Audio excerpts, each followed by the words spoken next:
Episode 179. Today we recap last night's game of the Mets series and answer fan questions down in the Strip District at Allegheny Coffee and Tea. You're listening to the Bucko Banter podcast brought to you by the Just Baseball Media Network. Cue the music. Rockin' 101s, yeah, she compliment my taste. Whiskey in my lemonade, cause I like the way it tastes. Best seats at the Pirates, can they let me run the base? Yeah, my time is like my money, cause I can't afford to waste. Wifey is a lawyer, take my date to my dates. Order steak by the plate, sending case after case. Run my race at my pace, clear the grass of the snake. Good morning from the Strip District. Another episode at Allegheny Coffee and Tea. It's good to be back. Last week, we had a little bit of postponement due to the roasters being worked on here, but they're brand new, and we got some coffee. I feel like a psycho because I'm drinking hot coffee right now, and the sun was just beating on us, so not the best combination, but you know, got to be different. It's been brutally hot. You come out here with a hot coffee, just thinking you're better than everyone else. Just absolutely psycho behavior. What are you drinking? Just a medium Peruvian. Medium Peruvian. Good. Just black coffee. Yeah. Very good. Yeah. What do you got? Very good. I've been on the Nitro Espresso per your recommendation. It's Nitro Espresso is the way to go. Nice, cool coffee. Get you waked up in the morning. Last night was fun. Yeah, that was awesome. Mitch Keller finally gets a dub, gets some run support in the 9-1 victory over the New York Mets. I think Frank the Tank broke a pair of glasses last night. Did really good. Break another one tonight. That's and we're catching going. the Mets at the right time, by the way. Yeah. The Mets recently were just lost 9 of their last 10 games. They continue their skid, and Mitch Keller took advantage of it. He pitched well. The bats were out. We had a dozen hits or more last night. Yeah. So it was a fun game to watch. Here's where I think when you knew things were going right is when they put up a 4 spot and then Mitch went out there and just shut the door 1, 2, 3, and then they were able to just carry on for the rest of the game. No problem. Even after a Juan Soto home run, couple miscues, they were able to stay in control for most of the night. Yeah, absolutely. Yeah, it was definitely fun to see. It was especially coming off that series in Milwaukee where first game went well, last 2 games not so well. Come home against the Mets, who have been one of the better teams in the NL this whole season, and have a statement game. So hopefully let's clinch the series today. Got Billy Falter on the mound. Who's he facing? He is facing, let's see here. Paul Blackburn. Paul Blackburn is a guy who, we say this all the time. Guy who doesn't miss bats. Right. Pitches to contact, right? Doesn't have overpowering stuff. But we've seen that before, and the Pirates will swing and miss a ton on these type of guys. So we'll see. Should be a good game, though. What I liked about last night specifically for Mitch, I mean, obviously he's 1-10 before this, just not getting any luck of the draw before. But then to put on top of that, the trade talks over the week. You definitely hear that kind of stuff. It's definitely kind of throws you through a mental whirlwind. Yeah. And to go out there and to just status quo, hey, I'm going to still do my thing. Yeah. Beautiful. Because any Mitch Keller start, you can be all right, yeah, he's going to give up 3 runs. He's going to go 6 1/3. They're going to lose 3-2. Yeah. No, absolutely. We definitely a lot probably to process. Hearing all those rumors, being online at all. That's all that people have been talking about. Rumors going to the Cubs. The Cubs are interested in him, and let's talk about that a little bit. Yeah. What are your thoughts on trading in division? Because that is definitely I see a lot of people saying, Ben should be run out of town if he makes that trade. Personally, I would prefer not to send him in division, but they have it makes sense because the Cubs have a lot of upper level depth and guys that are blocked. Offensive players like Owen Casey, Matt Shaw, other prospects that could make an impact on this team and make it so we're not completely tearing down. They're big leaguers now. They're ready, more than likely, and we're not gonna have to tear it all down again. I think it's a trade you have to entertain because at the deadline, a team is going to pay a premium for a guy who's going out there and giving you 6 to 7 quality innings every single start. The only time I'd be worried in baseball about trading in division if we were 1-2 in the NL Central. Yeah. Right? If like we were both competing at the top, I think if you're anywhere in that bottom half, it doesn't matter. Yeah. Who cares? Yeah. Like you're gonna have to deal with Mitch Keller for the next 3 years. Yeah. Whoopsie daisy. Like, I don't think it's like football or basketball or like, any other sport where it has like such a great impact. He's gonna throw one every 5 days. Like, you might not have to face him that often. That being said, like, I think this trade deadline is maybe the most important in recent memory. And we say that often. Most important offseason, most important trade deadline. But like, really, if you compile everything together, right, with Paul Skeens, and everybody talking about like wasting time and capitalizing on this moment and having all these young arms coming through, I think Ashcraft's going to be a starter. Yep. I think he has stuff, and they're going to slowly work him into that role. He's got the floor of being Right. a good reliever, though. Right. And then, I mean, obviously Bubba on the horizon. I know he's working some stuff out in AAA, but you have some pieces where you don't have to completely rebuild this thing, where you can keep O'Neal Cruz, you can keep Brian Reynolds, you could keep, obviously, Spencer Horwitz. And I know these aren't like crazy names I'm throwing out there, but these are names that you could also win with and build around if you have the right pieces, right? So instead of tearing down and just keep replenishing the minor league system, use this trade deadline to get guys that are going to be ready to compete next year. Yeah. Right. And teams are going to overpay. We see them overpay for relievers, especially at the deadline. year, at the deadline. So, and then you couple that with Ben Cherington being on the hot seat, trying to make up. And I've said this in the last couple of pods. If Ben Cherington is not coming back as the GM this year, which I think is highly unlikely, next year, which is highly unlikely, how does he maintain a job in Major League Baseball? And I think it's capitalizing on the deadline, having a statement deadline, and just kind of forgetting about the last 5.5 years and making the best out of what you have right now. And you've set yourself up to have a successful deadline with the 1-year deals that you have. Sure. No, absolutely. I think another argument too with someone brought this example up to me yesterday, and this is extreme, about trading in division or trading with rivals. Football. They didn't want, I guess the Patriots offered a first-round pick for Antonio Brown back in the day. Okay. Antonio Brown's long gone now, but for attempted murder. Yeah. So the Steelers did not want to trade him to New England. Fair. They got a third and fifth. Hindsight, right? Yeah, hindsight. Talk about that would have been a steal. They got a third and fifth from Oakland at the time for him, and he ended up going to New England anyway. Okay, I think that's an extreme example, but yeah, I think you got to take the best offer on the table, and then if the best offer is upper level depth or potential key pieces that are MLB ready, I think you take that offer. If it's the Cubs, if it's the Reds. That's just my opinion. If you're able to get Owen Casey or Matt Shaw, yeah, I mean, I do that tomorrow.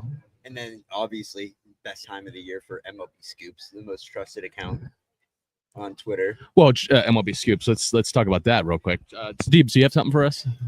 We have a question here from dedicated listener, longtime fan, loyal question asker, and I'll say it, my favorite fan of the show, Patty Gyron. Oh, let's go. Which position should the Pirates look to bolster in a trade? What should they be looking to add? God, you could pick almost any position on the field right now, but I'd say outfield. I want some outfield depth. You got O'Neal Cruz up the middle in center field. I think you look at left and right field. Adam Frazier right now is him and Tommy Pham are your platoon left fielders. I mean, Adam Frazier's not a left fielder. Adam Frazier's a utility guy. He's also on a 1-year deal. He's also on a 1-year deal. I think you look like Owen Casey provides that. He could be a left fielder. I don't know too much about him defensively, but he's a guy that could step in one of the corners. I think pretty much you can look at everything besides probably a guy that just plays second base. Oh, also? Yes, exactly. Yeah, because we have 8 of those. Yeah. Also, IKF is one of the locks to be traded. When we trade him, we don't have a shortstop. 0 shortstops. Unless you call up Alika Williams. Yeah, I mean, I think that's just going to be Nick Gonzalez is going to be an everyday shortstop. Nick Gonzalez, which is not ideal, and I think those guys don't want to play shortstop every day as well. But I trust Triolo over there to get us through the season. We're not going anywhere. True. You know what I mean? Like at the end of the day, he's going to make routine plays. Yeah. He might not be a plus shortstop, but he'll make the plays that he needs to make. Is IKF a plus shortstop? No. Yeah. The furthest thing from it. IKF can't wait to go to a contender and be a utility guy like he's meant to be. That's his value, man. That's his value, yeah. We've been saying it for a while, like a reunion with the Yankees makes sense, or a team that's really competing that just needs a guy to like plug and play.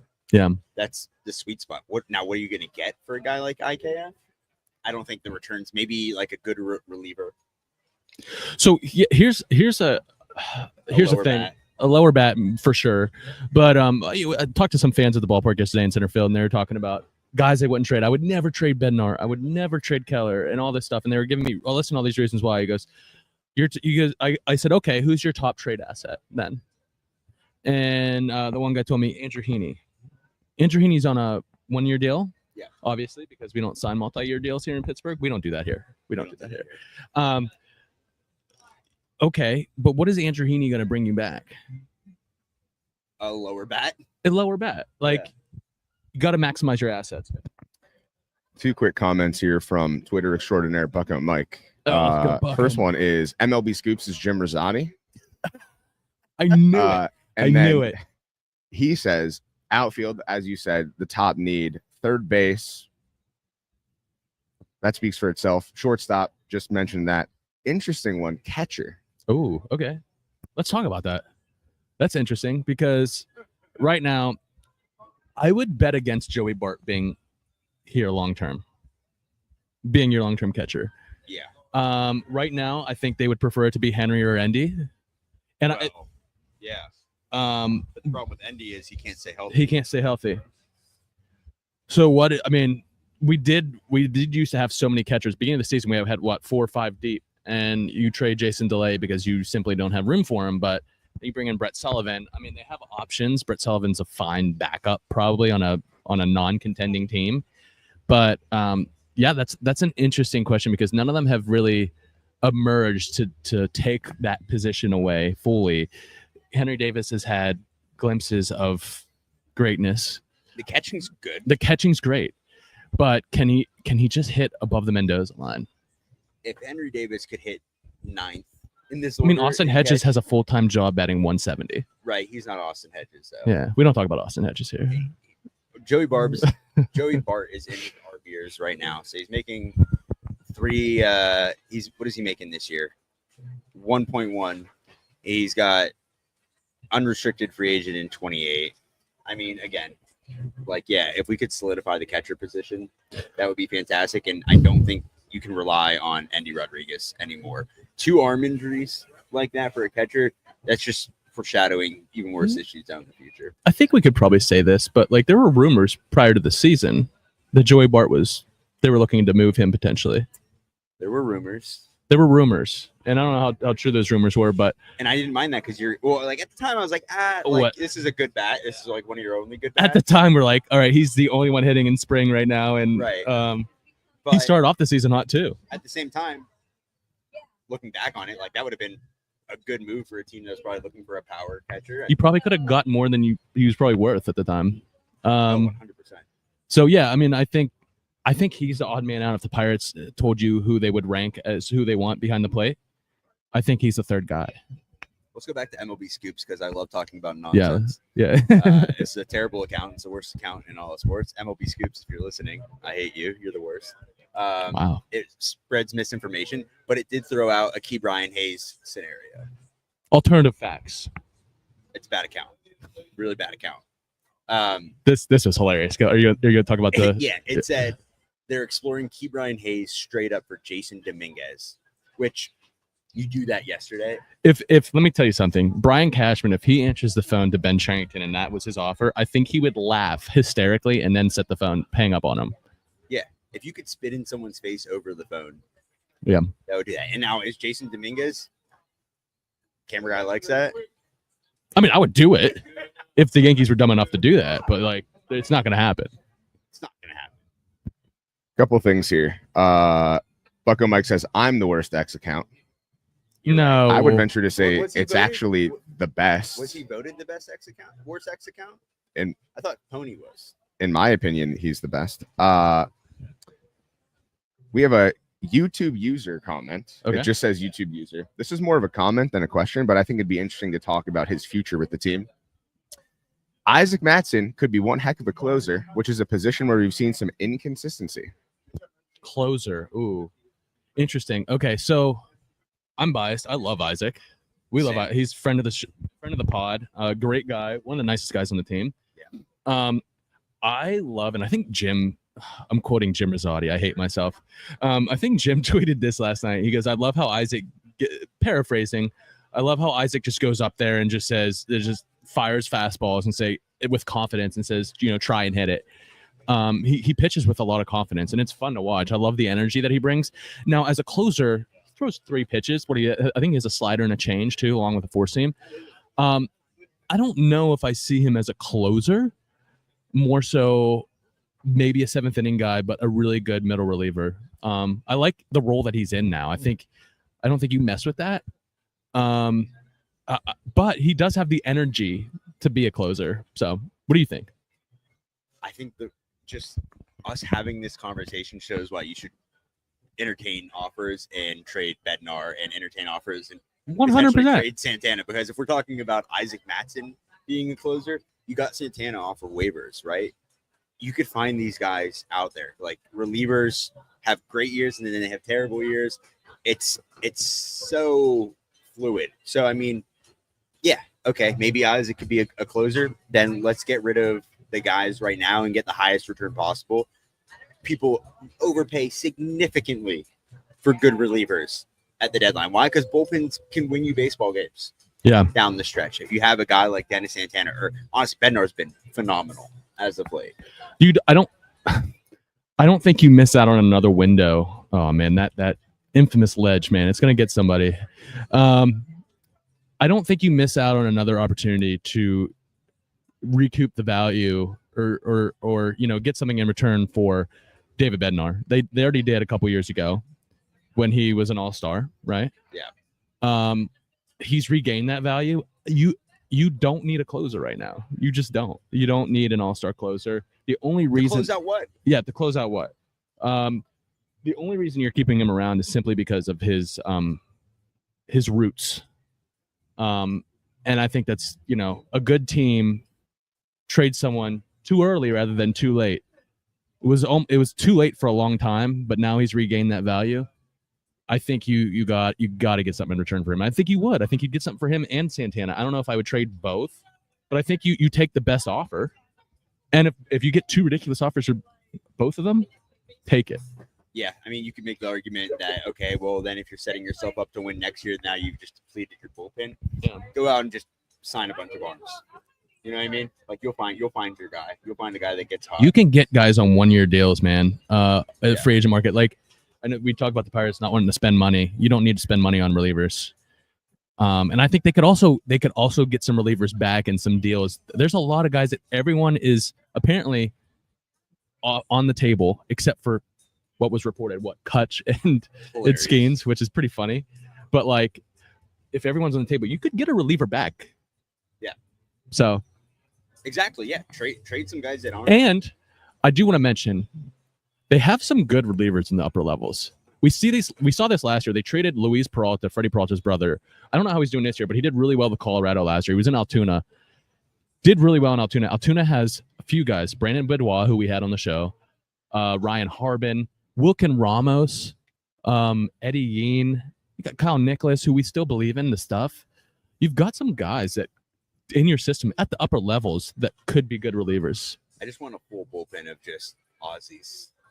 Yes. Psychotic Australians. Robinson Smith and Brandon Benoit. Yeah. Load up. Like, you're like, I don't know if I want to trade both. I mean, I think you should. Because it's like, again, what are you closing out? And then 2, at least if you're just like stacking assets, if you're like doing something, I feel like people are going to buy into that strategy more than just like we're saving the hometown kid to pitch lights out once every 4 or 5 games. I think that's a great point. And 2, like all our guys that they brought in this year are on 1-year deals. So like there's only so much you're going to get for these guys. Like none of them have like Caleb Ferguson. I bet you will bring back something. Andrew Heaney will bring back something, but what is something? Is that going to be no more lefty relievers? Yeah, true. You gotta get something. You gotta trade something with a little bit more value, with some years of control. That's going to bring back something bigger, and that's going to be your Dennis Santana's, who has a few years of control. That's going to be your David Bednar's. So maybe your Brian Reynolds, Cabrian Hayes. I don't know how much value Cabrian Hayes has, but his deal is relatively defensive value, though. Defensive value. A team's going to want that, right. And they're going to think, hey, change the scenery candidate. Yeah, with the bat. Yeah, 100%. What about your all Pittsburgh team? Guys that are in the league right now. We're talking about saving the hometown kid, David Bednar, notorious Pittsburgh Ian Happ native, Ian Happ, Mason Miller. We got some, JJ Bleday is from. He's from the Erie area. JJ Bleday. Oh, TJ Friedel apparently grew up in Swickley. Okay. I don't know if he went to high school here though. I think he went to high school in California. But TJ Friedel has some Pittsburgh roots. He's a pretty good leadoff slap hitter. Has some speed for the Reds. Some guys in the minors that aren't bad. Yes. Well, JJ Weatherholt. Yeah. He's going to be the next Cardinal shortstop or second baseman. He'll probably be up later this year. Yeah, he's in AA, doing really well in Springfield. I feel like there's been a lot of guys drafted out of this area recently. For Cole Young, debuted with the Mariners. Shout out to we're going to Seattle next week, which I'm really excited for. I don't know if he's still up, but Cole Young just debuted there. He's from North Allegheny High School. A lot of Pittsburgh guys. Alex Kirilloff just retired. Yeah. Let's before we go any further, we're going to take a quick break and give a shout out to Total Sports Enterprises. All of your Pittsburgh sports memorabilia needs you can find at tseshop.com. If you go to the Spotify, Apple Music, and you go into the description, you can hit the link to let them know Bucko Banter sent you. You can get a Paul Skeens signed jersey for your office, a baseball to put on your desk, a bat, get a Steelers jersey. Boys are starting to ramp up for the season this year. Penguins, much more. You go to tseshop.com, which brings me to one of my favorite segments. Scott, we're going to do a Pittsburgh sports memorabilia draft presented by Total Sports Enterprises. We're going to go back and forth on our ideal sports memorabilia. Yeah. It could be just about anything. I'll let you go first. I got 1-1. You got 1-1. Thought long and hard about this one. I'm gonna go. I want to Kutch sign ball for the home run that put him as the over Clemente. You want that ball? Yes. Signed. Yes. You wanted to say your name on it too? Yeah. Like to Scott, this home run was for you? Yes. Yeah. Good. I love that. My 1-2 is going to be the baseball bat that Randall Simon used to hit the sausage in the head in Milwaukee. I wanted to use that picture as one of the game score memes, but didn't win another game in Milwaukee. So anyways. That's my 1-2. All right. I want a signed Surfside can. By who? Brian Reynolds plays right field, Surfside wall. Never forget. All right. Beautiful. You remember the Pirates charity sign? Yes. I want that. Where are you going to put it?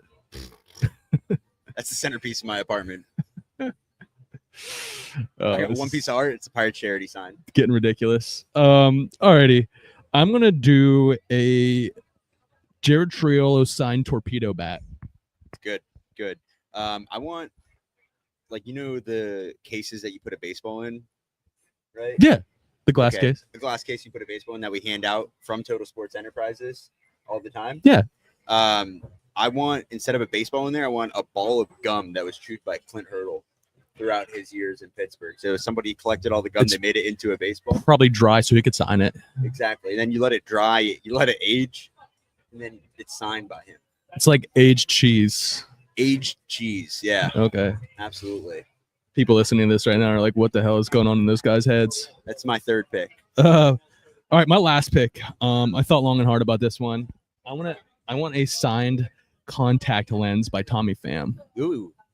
So Love that.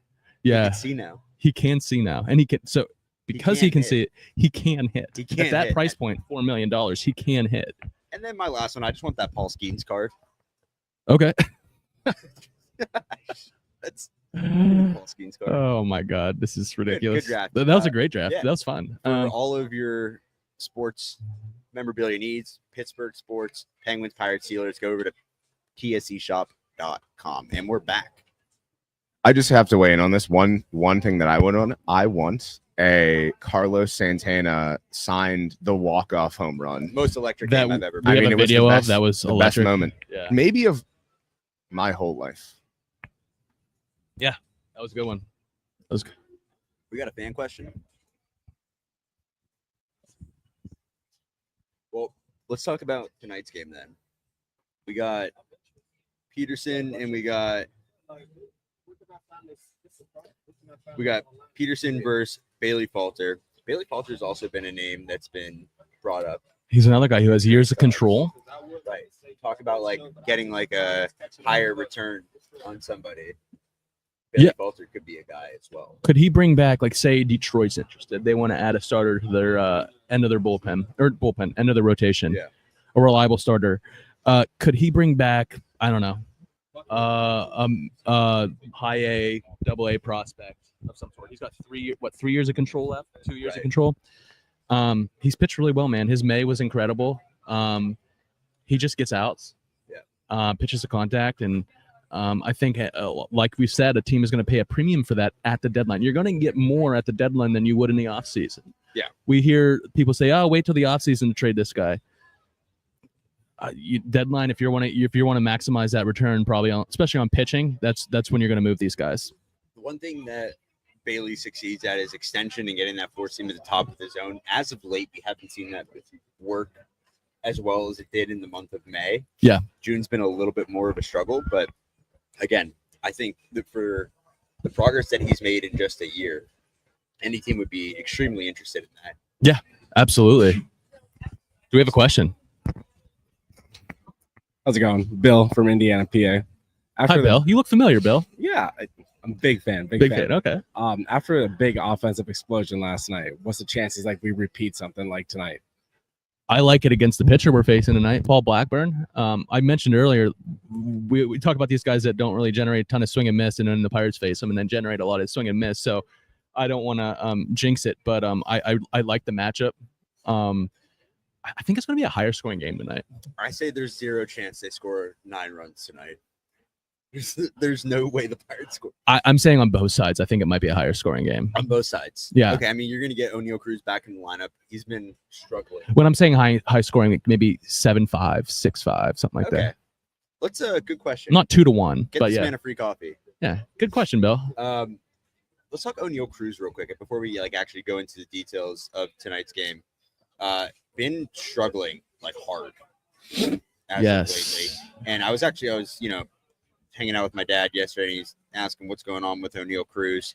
And I think that's a lot of questions for a lot of Pittsburghers right now. Is like, hey, like, what's the deal with this guy? And it's been like a bad couple of weeks with the air, getting benched, and then just piling on. And then you got the stuff with 93.7 The Fan putting out like all those fan interviews. People are saying, we should trade O'Neal Cruz, like put him in AAA. Like, one, No, that's not going to happen. who are you going to replace O'Neal Cruz with? The guy that leads you in stolen bases by far. Yeah. He's still leading in home runs. Yeah. Oh, yeah. Which it's is not incredible. saying Yeah, much, it's not saying But much. like, he's still a threatening presence in the middle of the order. Even if he's struggling, you want guys that can change the game with one swing of the bat. Even and with the Pirates, especially if you're only going to put up a couple runs a game, usually you need a guy that's going to be able to put you on top with one swing. So every single guy in Major League Baseball, besides Aaron Judge and even Shohei, like goes through struggles. Sure. O'Neal's going through struggles. Now, is he Aaron Judge or Shohei Ohtani? No, not even close. But is he one of your best hitters still? Yes. And he's struggling right now. He's hitting 205, 13 home runs, 31 RBIs. What's the 26 OPS? bags. The OPS is 715. So it's dipped. Yeah. Yeah. Significantly, but no, you do not do anything with O'Neal Cruz. Maybe, you give him a day off against a lefty so the struggles don't get amplified, but you need him in the lineup. Yeah, I think if anything, and we saw this in Milwaukee, move him down the lineup a little bit. Yeah. I don't think we can have him lead off. We got Tommy Family tonight. We got Tommy Pham, man. He They can scored see 9 now. runs, so He yeah. can see now. So, I think you move him down the lineup a little bit. I don't think you're taking him out. I think you run him out there still, and he's got to just keep seeing the ball, man. You can't take him out. You're not going to send him down either. But yeah, I mean, it's a long season. It's inevitable that guys are going to go through spurts like this. So he'll get out of it. Maybe today is a good matchup for him. Righty, not an overpowering guy. Yeah. Can work on his timing and get back into the swing of things. 100%. Now we talk about scoring runs tonight. You think it's going to be a little bit more high scoring? Why do you think that? The pitching matchup, man.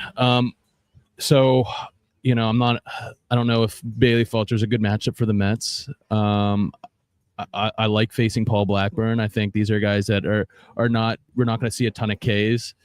We're going to see bat the ball quite often tonight. If they fall, I think you're going to see a lot of runs scored. So it's the name of the game, right? Name of the game. Paul Blackburn this year is 0-2 with a 6.62 ERA and 17 innings pitched. Doesn't qualify for many things on Savant, but doesn't get hit hard. That's the one thing. Has decent extension. The arsenal that you're getting pretty much everything. You're getting the cutter, sweeper, sinker, curve, change, four seam. He's not going to one over the other much more. Usually it's going to be cutter, sweeper, sinker, heavy. Low 90s on just about everything. So not going to overpower you, but we've seen the Pirates struggle against guys like that. Yeah. Usually these are the guys that aren't overpowering. They throw the different fastball variants to give you different looks. You mentioned he has a cutter, sinker. Every pitch is going to look different, but the same coming out of the hand probably, and he's probably deceiving a bit. But man, watch it be a 2-1 game tonight. Yeah, I mean he's going to try and use that sweeper, especially against righties. Yeah, and we don't do well against breaking balls. No, they're horrific. Yeah, so against breaking sure that's balls. in the Mets scouting report. Real quick, another small ad read before we keep moving forward. Tom's Tents. Tommy Tents. I'm getting just beat on by the sun right now. Okay? Me too. The sun is just absolutely terrorizing me. And you know what would prevent that? A nice big old tent right here. A nice tent. Where could you get that? I think you could call Tom. Call Tom at Tom's Tents. Best customer service in all of Pennsylvania, maybe in all of the world when it comes to the tent game. You need a tent. Tom has got it. You go to tomstenspgh.com for all your tent needs. Mention best customer service, best deals, best type of people. Go to Tom's Tents, tomstenspgh.com. If you're on the phone with the big tent companies, man, you're on hold. You call Tom. It's personalized. He answers right away. First ring. He's always looking at his phone because you know why? He's got tents. He's for days. He's got tents to hand out. Yeah, big tent guy. Real big tent guy. Your tent guy before Tom was terrible. Terrible. I had a horrible tent guy. I remember Scott would call me every weekend. He's like, dude, I can't get a tent. I can't get anyone on the line. The tent's not big enough. You got like some Temu tent. Last time it showed up, it was like yay big. Yeah. And then I spent so much money on it. You met a guy named Tom. He's like, I'm Tom's Tents. And right away, got you the best deal on a tent, and it served its purpose. You stayed dry in the rain. That's why we're friends. Shade, They say, always have a friend with a boat. Well, always have a friend that has tents too. Right. Tom's Tents, pgh.com. I can do that ad read all day. Tom's Tents is the man. You guys need a tent for the circus? Bunch of clowns over here. Is that a Bucko Mike comment? Sure. Oh man, I'll tell you what, I would need a tent right now because I'm drinking hot coffee. The sun is beating on us. It just went behind the clouds now, which is nice. Hopefully it stays there. But it's hot out here, man, in the strip. It's a beautiful day. A lot of people walking around. A lot of Mets fans in town as usual. There's a lot of Mets fans everywhere though. I feel like that's New York, Boston, whenever they're in town, either of the teams, you see a lot of the opposing fans. Last weekend, we had when the Phillies were in town, we had a lot of fans here. Saw a few Rangers fans last weekend, not as much, but yeah, they travel for sure. And I think PNC Park has the allure of, hey, if your team's traveling and they're in Pittsburgh, I want to go see that ballpark. Yeah. Best ballpark. Yeah. In all of baseball. We'll be out there today. We have a big box of baseball cards to get out, courtesy of Sports Card Junction. Come rip a pack with us. Come rip a pack. Trivia question. The trivia question that we asked last night was pretty difficult. A lot of people got it wrong. Yeah, should we talk about it? Yeah. So this former Pirates pitcher debuted in 2018, was an All-Star in 2022 and 2024. Who is it? What would give it away is if I told you he pitches for the Mets right now. It's Clay Holmes. It's Clay Holmes. We didn't bring up the Mets part, but we asked Alex Stumpf, the Walking Baseball Encyclopedia, and he knew it right away. Oh, So it was a tough one. It was a tough one. Very We have good. another one today that'll be a good one. Very good. If you're listening to the show right now, hint, it's an older player Yes. that no longer played for both the Pirates and the Mets. You want to give out another clue if you're listening to the show and you can find us? No, because the clue I would give is too obvious. You want to give another clue? Debo, you got a clue? He's just very much. He's always on the mind. He is very much still a part of the baseball zeitgeist. There we go. Always. Let's leave it at that. We'll leave it at that. So if you see us at the game, come find us. We got some good questions, good giveaways, and hopefully we can take a series today. I mean, you said take advantage of the struggling Mets right now. This is a great opportunity. I like the matchup today more than I do Sunday. Who do we have on the mound for us? Is it Burrows? I think it's Burrows Sunday. Yeah, Burrows Sunday. Yeah. Burrows versus Montas. Montas had a really good first start after being on the IL for the whole season. We've seen him before in Milwaukee, Cincinnati too, right? Has a good four-seam split combo. He's pretty nasty when he's on. So I think I'd rather get that W today out of the way. And hell, let's not plan on an L. Let's sweep the Mets like we swept the Phillies. That'd be pretty funny. Absolutely. Well, let's wrap it up here. We're here at Allegheny Coffee and Tea, the best coffee spot in the Strip. If you catch us for the next 20 minutes while we're still here, get a free coffee, right? We're going to close this up. We're going to get ready to go over to the field. We've got a long day ahead of us of asking questions to the players. If you have something you want us to ask on the field, whether that be the Pirates or the Mets, let us know. And we might hold it open here for a little bit longer to see if we get any more questions. But pretty happy that the rain's held off right now. Yeah, we actually right after the drone show last night. It was perfect timing. It started raining pretty much right after, so just in time. The game was a little bit delayed, as you know, yesterday. Started at 7. Mother Nature was working on our side, got in the Mets' heads, and pulled away 9-1. So absolutely. Well, I think this is a good stopping point. Yeah, let's do it. Let's get over the ballpark. If you're over there, come see us and get on the mini mic. Come answer some questions. Subscribe, leave a comment. Audio will be out on Spotify tomorrow. We appreciate all the support, and let's raise it. Raise it.